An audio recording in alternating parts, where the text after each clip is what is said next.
거시경제 흐름을 네. 알아야 되죠. 네, 그리고 경시경제 흐름뿐만 아니라 뭐 주시장에 오래 계신 분들은 이런 사이클을 분명히 아실 거예요. 네. 이런 어려운 사이클 다음에는 또 좋은 사이클이 있었다. 네. 그 주가가 저평가되면 반드시 제자리 간다. 네. 네, 이런 걸 아실 거예요. 네. 네, 그래서 뭐 과거 경험도 굉장히 중요한 것 같습니다. 근데 이제 새로 시장에 진입하신 분들은 네. 사실 최근에 굉장히 당혹스러울 것 같아요. 그런데 과거 사이클을 보시면은 반드시 뭐 모든 자산 가격은 제자리에 가거든요. 네. 예. 네. 그래서 저는 조금 더 용기를 가지셨으면 좋을 것 같습니다.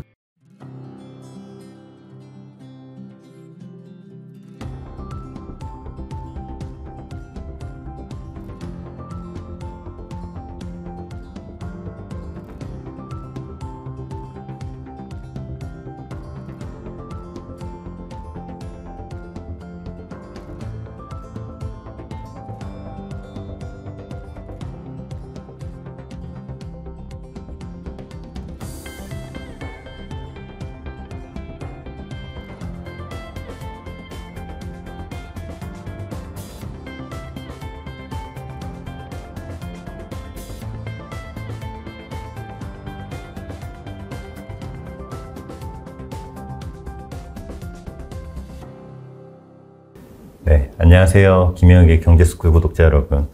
네, 지난 일부 영상에서는 그 구독자분들께서 지금 궁금해하시는 지금 급변하는 시장 속에서 그 원인과 그리고 앞으로 어떻게 우리가 대처해야 될지를 교수님께서 분석을 해주셨는데요. 오늘 영상에서는 조금 더 구체적으로 구독자분들께서 어떻게 자산을 안전하게 지키고 그리고 이러한 위기 속에서 투자의 기회를 찾는 방법에 대해서 말씀을 좀 나눠보고자 합니다.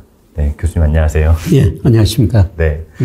네, 지난번에 1부 때 영상을 쭉 이렇게 보시는 분들께 어떤 일맥상통한 주제는 지금이 또 기회다. 예. 네, 그래서 현금과 용기, 그리고 공부가 되어 계신 분들한테 이게 기회가 될 수 있다. 이런 주제로 말씀을 드렸는데요. 지금이 기회다라는 판단을 할 수 있는 지혜가 필요한 것 같아요. 예. 그래서 이런 위기를 기회로 다시 잘 만들려면 저희가 어떤 준비와 공부를 해야 되는지 좀 여쭤보고자 합니다. 예, 제가 일부에서 시대 흐름에 당하지 말자. 그러려면 거시경제를 공부하셔야 된다. 이런 말씀을 드렸습니다. 네, 그래서 제가 뭐 지난 2년 동안 제 유튜브에서 거시경제 흐름을 정말 많이 말씀드렸지 않습니까? 네. 네, 그리고 우리 언론에 보면요. 어떤 통계청에서 산업활동 항우의 GDP 발표했을 때 이 단면만 보통 보도를 해요. 네. 단면만 보면은 우리가 현재 이치가 어디 있는지 알 수가 없거든요. 네. 네, 그래서 늘 우리가 지금 현재의 사이클, 중장기 사이클에서 현재 어디가 있는지 그거를 알면요. 자산 배분도 잘 할 수 있고 어떤 충격이 오더라도 좀 마음 편하게 대응할 수가 있습니다. 그래서 저는 중장기적으로는 우리 코스피를 전망할 때 명목 GDP 가지고 전망을 합니다. 네. 네, 그런데 명목 GDP에 비해서 이번에 주가가 급락했을 때 24% 정도 저평가됐습니다. 네. 시간이 가면은 제자리에 간다는 것이죠. 저는 그런 지표 보면서 크게 저는 동의하지도 않고요. 네, 그래서 주가가 떨어졌을 때 또 주식을 우리한테 싸게 살 기회가 오고 있구나. 네, 그런 생각을 하게 되는 것이죠. 네, 그래서 우리가 거시경제 흐름을 공부하셔야 되고요. 네, 거시경제 그 흐름 속에서 우리 현위치가 어디가 있는가. 네, 그거를 아셔야 된다는 겁니다. 진짜 이렇게 교수님께서 지난 한 2년간 유튜브에 올려주신 영상이 정말 많은데 사실 좀 이제 구독자분들께 이 채널을 보시면서 계속 거듭 말씀드리고 싶었던 거는 이렇게 파편적으로 보시거나 일관성 없이 이렇게 보셨다가 또 이렇게 하시게 되면은 거기에 대해서 혼란이 좀 있으실 수도 있으실 것 같아요. 그래서 이렇게 조금 여러 채널을 보시고 다양한 어떤 뷰를 보시는 것도 좋은데 좀 일관성 있게 이렇게 같이 유튜브를 보시고 또 같이 공부해 보시는 것도 좋을 것 같아요. 그래서 지금 사실 현금과 용기가 필요한 상황인데요, 교수님. 근데 돈이 있어도 지금 언제 어디에 어떻게 투자를 해야 되는지 또 막상 투자를 하려고 하면은 막막하신 분도 많으신 것 같더라고요. 그렇죠. 그래서 지금과 같이 변동성이 큰 시장에서 정말 그 막막함을 많이 느끼고 계신데 우리 투자자분들께서는 어떻게 투자를 지금 시기에 해야 현명한 투자를 할 수 있을까요? 네, 그래서 투자 동행 이런 프로그램을 지금 마련해 보려고 하거든요. 네. 네, 그동안 제가 지난 이거 2년 동안 뭐 거시경제 분석, 거시경제 기본 개념 설명을 많이 드렸었어요. 네. 네, 그런데 많은 분들이 거시경제 공부 많이 하시는 것 같습니다. 그래서 가끔 질문하신 거 보면은 수준이 굉장히 높아지셨어요. 네, 맞아요. 그래서 그분들이 네. 질문을 하시면은 저도 또 공부해서 대답 드리고 하고 있습니다만은 그러면서도 이제 그분들하고 질문 대답을 통해서 더 해야 될 것은 그런 거시경제 변수를 구체적으로 자산 배분에 어떻게 연결시킬 것인가. 네. 조금 더 구체해 달라는 요구를 많이 받았습니다. 네. 그래서 지금 당장 뭐 주식, 채권, 현금, 뭐 대체 자산 이런 비중을 얼마나 가지고 있는 게 좋을 것 같냐. 네.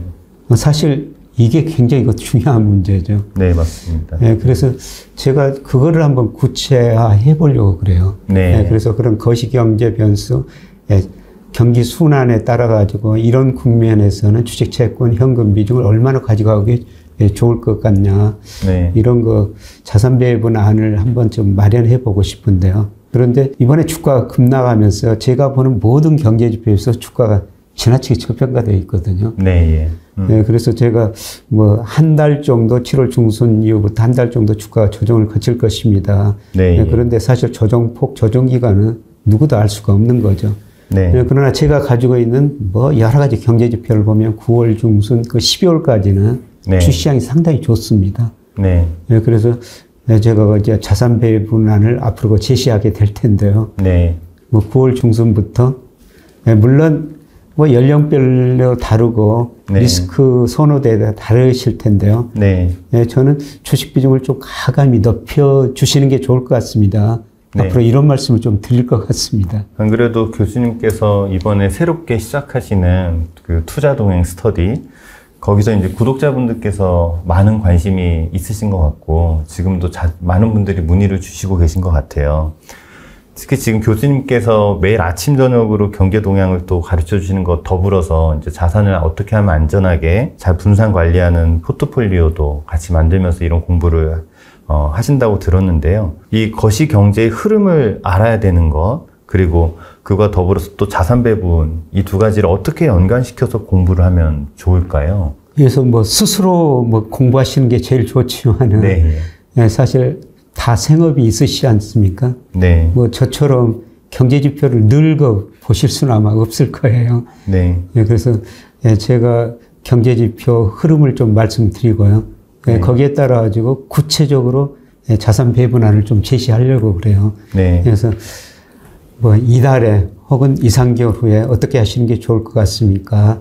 좋을 것 같습니다. 뭐 예를 들어서 주식, 채권, 뭐 현금, 네. 대체 자산 비중을 구체적인 수치로 한번 제시해 드리고 싶고요. 네. 그 다음에 주식이면은 또 투자자들 궁금하실 겁니다. 미국 주식을 많이 해야 되냐, 우리 주식을 해야 되냐, 예를 들어서 인도 주식도 좀 해야 되느냐. 네. 이런 게 좀 궁금할 것 같고요. 그 다음에 네. 채권도 미국 채권 사야 되냐, 우리 채권 사야 되느냐. 네. 뭐 이런 것도 중요한 문제거든요. 네. 그래서 그런 거를 조금 더 제가 네. 경제 변수, 지금 현 경기 국면을 판단하고, 그 다음에 제가 금리도 전망하고, 주가도 전망하고, 환율도 전망하고, 뭐 환율에는 뭐 원화환율, 뭐 엔화환율, 그 다음에 특히 그 달러 인덱스 이런 것도 전망할 거예요. 네. 거기에 따라 가지고 자산 배분을 어떻게 가지고 가셨으면 좋을 것인가. 네. 이런 거 안을 제시하고요. 네.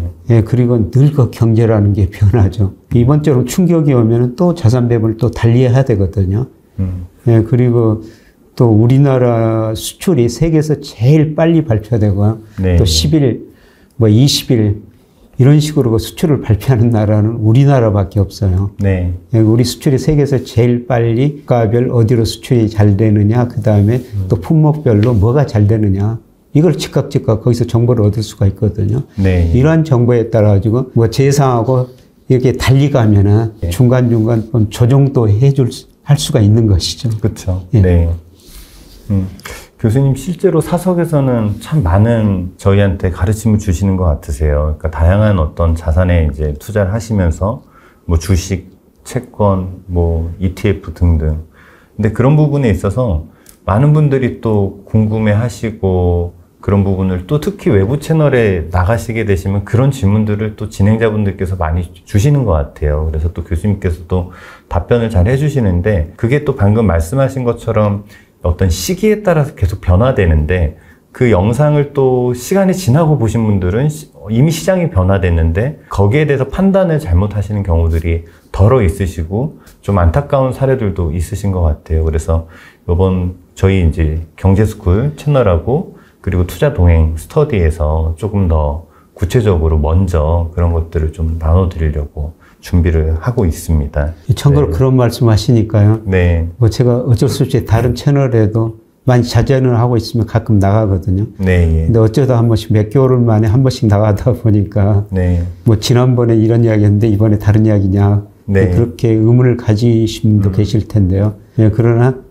제 채널을 꾸준히 보시는 분들은 네. 저를 조금 더 이해하시고요. 거시경제 흐름에 대해서 제가 뭐 그래도 일관성 있게 말씀드리지 네. 뭐 단기적으로 오늘 내일 좀 다르게 말씀드리지는 않거든요. 다른 채널보다는 제 경제스쿨 쭉 보시면서 네. 저와 같이 동행을 해주셨으면 좋을 것 같아요. 교수님께서 또 뷰나 어떤 분석이 달라지시면은 저희 채널이나 또 투자동행 스터디에서 가장 먼저 말씀해 주시고 계세요. 근데 이제 그런 부분에 있어서 아직 잘 경험이 부족하신 분들은 이번 기회에 같이 공부하시면서 그런 경험들을 하시면 좋을 것 같고요. 저희 투자동행 스터디도 교수님 또 많은 분들이 이렇게 신청을 해주시고 계신데 연령층도 되게 다양한 것 같아요. 뭐 대학생들부터 그다음에 주부분들, 저희 같은 직장인분들도 있고 그다음에 이제 시니어분들, 노후 준비하시는 분들도 많으신데 뭐 딱 어떤 타겟팅을 해가지고 하는 건 아니지만 조금 교수님께서는 좀 어떤 분들께 조금 이렇게 어떤 도움을 주시고 싶으신가요? 제가 자산 배분을 할 때 우선 그 표준 시나리오를 제시할 겁니다. 네. 지금 경기 국면에 따라 가지고 지금은 이런 식으로 자산 배분을 하는 게 좋을 것 같습니다. 표준 시나리오인데요. 그런데 뭐 연령대별로 다를 수가 있죠. 네. 예를 들어 30, 40대는 안정성보다는 수익성을 좀 추구할 수도 있고, 네. 그 다음에 또 60대 이런 분들도 제 채널을 좀 많이 보시고 그러십니다만은 이런 분들한테는 또 수익성보다는 안정성이 더 중요하거든요. 그래서 네. 기본 그 시나리오에다가 조금 그 수익성, 안정성 추구하는 성향에 따라 가지고 뭐 비중을 조금 더 이런 쪽으로 조정하시는 게 좋을 것 같습니다. 네. 이런 말씀을 좀 드리려고 자료로 만들려고 그럽니다. 항상 그 비중에 현금도 있는 거죠? 그렇죠. 네, 현금도 이럴 때는. 있죠. 네. 그래서 뭐 이런 식의 제가 현금을 가지고 있으면 정말 그 좋은 기회라고 아까 말씀을 드렸습니다만. 네.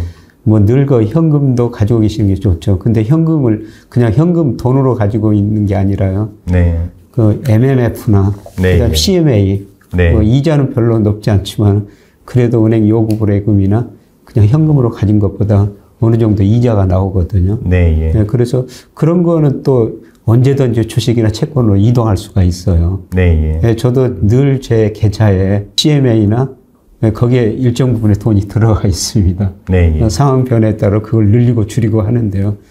그런 의미에서 제가 뭐 현금도 어느 정도 비중을 가지고 가시라 네. 이런 말씀을 드리고 싶습니다. 그리고 현금이 있으면요 시장을 보는데 조금 여유가 있어져요. 네. 현금이 없고 주식만 가지고 있으면 굉장히 불안하죠. 네. 그런데 현금을 일정 부분 가지고 있으면요 주가가 떨어지면 또 살 수가 있구나 네. 이런 식으로 좀 여유가 있거든요. 네. 그래서 뭐 제가 월별로 상황에 따라 좀 현금 비중도 뭐 높게 낮게 네. 이런 안을 좀 제시해 드릴 것 같습니다. 네. 그러니까 시대에 당하지 않아야 되는 것 같아요. 예, 그렇습니다. 네. 그래서 참 많은 분들이 이런 시기에 더 기회가 될 수 있다는 거에 대한 그 관점이 되게 중요한데 그냥 이렇게 큰 어떤 조정이나 위기가 오면 그냥 그거에 어떤 그것만 반응하시는 것 같아서 예. 오히려 이럴 때는 그거를 받아들이고 그 다음에 우리가 어떻게 해야 되는지에 대한 어떤 대비와 공부가 필요한데 이번 계기로 많은 분들께서 그런 공부를 함께 하시면서 준비를 하시면 좋을 것 같습니다. 교수님 요즘에는 어떠세요? 더 많이 이런 식에서는 많은 채널에서 혹은 이제 외부에서도 강연 요청도 많이 오시고 개인적인 일정이 더 많으실 것 같은데 요즘 교수님의 어떤 개인적인 삶은 어떠신가요? 뭐 이기가 올 때마다 저는 좀 더 바빠집니다. 네, 그래서 네. 네, 제 강의 요청이 많이 들어오면은 네. 네, 경제가 어렵구나, 네. 금융시장이 어렵구나 네. 네, 그런 생각이 드는데요. 네. 요새 좀 많은 기업에서도 뭐 일부 대기업에서도 강의 요청이 많이 들어옵니다. 네. 예, 사실 앞으로 그 사업 계획을 어떻게 짜야 되느냐. 또 이제 또 연말이 다가오거든요. 그렇죠. 지금부터 내년 사업 계획을 세워야 되죠. 네. 예, 그래서 뭐 기업체 강의도 좀 많이 다니면서요. 근데 제가 기업 강의 다니면서 정말 좋은 점은 현장의 이야기를 들을 수가 있다는 겁니다. 네. 예, 제가 지금 학교에서 책상에 앉아가지고 통계청 한군에서 발표하는 이렇게 경제지표만 쳐다보고 그걸 보고 분석 모델을 넣어가지고 예측하고 그러는데요. 또 각 기업 돌아다니면서 현장 이야기를 들을 수가 있습니다. 네. 예, 그게 저한테는 굉장히 소중한 기회라고 생각하고요. 네. 예, 그래서 기업체 강의 요구가 들어오면은 굉장히 멀리까지 네. 오히려 공부하기 위해서 네. 가죠. 요즘 교수님께서 진짜 몸이 10개여도 부족하실 만큼 바쁘신 것 같은데 몇 년 전만 해도 사실 이렇게 경제가 안 좋을 때는 여러 이제 어떤 분들께서 한국의 닥터둠이다 이렇게도 호칭해 주시고 그랬는데 저희는 이제 한국에 어떻게 보면은 그냥 닥터 데이터다라고 이렇게도 요즘에 저희는 호칭을 하고 있는데 좀 교수님께서 많이 바쁘시겠지만 진짜 지금 더 구독자분들께 많은 도움을 주시고 저희 투자동행 스터디분들 가장 먼저 이렇게 또 챙겨주시는 거 보면서 옆에서 저도 참 많이 배웁니다. 교수님 마지막으로 저희 유튜브 구독자분들하고 그리고 또 같이 공부하고 계시는 저희 투자동행 스터디반 저희 회원분들께 한번 좋은 말씀 나눠주시면 감사하겠습니다.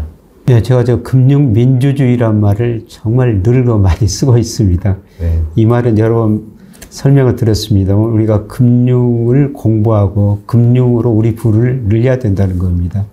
이건 우리 국가나 개인한테 마찬가지인 것 같아요. 98년부터 우리가 경상수익자가 올 6월까지 보니까 1조 1000억 달러 났거든요.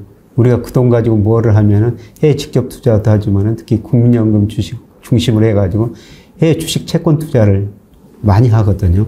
그러니까 그 돈을 정말 잘 운용해야 된다는 겁니다. 예, 금융으로 우리 국가 전체 부를 늘려야 되고요. 예, 그 다음에 우리도 금융으로 공부해가지고 우리 그 부를 늘려야 된다는 겁니다. 예, 그래서 그 부를 늘려가지고 좀 나눠 쓰시자 이런 말씀을 계속 드리고 있는데요. 예, 그러기 위해서는 우리가 거시경제의 흐름을 같이 공부하셔야 된다는 겁니다. 그래서 제가 여러분한테 도움을 드릴 수 있는 거는 제가 증권에서 오래 다니면서 현장 경험도 했고요. 그 다음에 학생들한테 이론도 가르치고 있어요. 이론하고 현장 경험을 접목시켜가지고 거시경제 흐름을 누구보다 여러분한테 빨리 전해드리려고 노력하겠고요. 그리고 앞으로 그런 거를 바탕으로 해가지고 구체적으로 자산 배분에 대해서도 조금 도움을 드리고 싶습니다. 이런 의미에서 제 유튜브 계속 보시고요. 제 프로그램 투자 동행에도 참여하셔가지고 저도 부자 되고 여러분도 부자가 돼가지고 좀 더 비싼 넥타이 같이 저도 차고 싶고요. 여러분도 부를 늘려셔가지고 여러분 생활도 좀 풍족스럽게 하시고 조금 나눠주셨으면 좋겠다. 이런 말씀 꼭 드리고 싶습니다. 네, 교수님 참 넥타이 부럽습니다.